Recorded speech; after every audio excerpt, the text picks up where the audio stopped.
మరికొద్ది గంటల్లో తెలంగాణ స్వప్న సాకారానికి తొలి అడుగులు పడనున్నాయి. తెలంగాణ ప్రభుత్వం అత్యంత ప్రతిష్టాత్మకంగా భావిస్తున్న తెలంగాణ రైజింగ్ గ్లోబల్ సమ్మిట్ ప్రపంచ చిత్రపటంలో తెలంగాణ పేరును చిరస్థాయిగా నిలపనుందని భావిస్తున్నారు.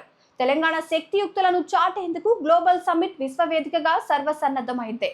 తెలంగాణ ప్రజాపాలన, పెట్టుబడులు, అవకాశాలు, ప్రభుత్వం అందించే సహకారం, విజన్ 2047 డాక్యుమెంట్ లక్ష్యాలు, భారత్ ఫ్యూచర్ సిటీపై ముఖ్యమంత్రి రేవంత్ రెడ్డి ఆలోచనలు ప్రపంచం దృష్టిని ఆకర్షిస్తున్నాయి.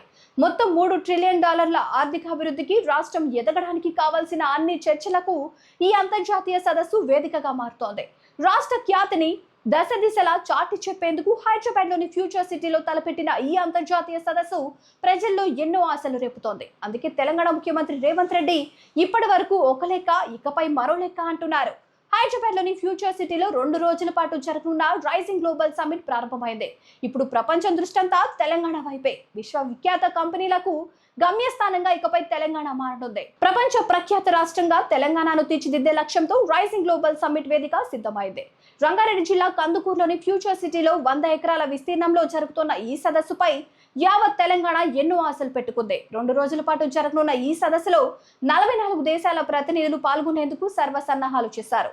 ప్రపంచ వ్యాప్తంగా విఖ్యాత కంపెనీలన్నీ ఈ సదస్సులో పాల్గొంటున్నాయి.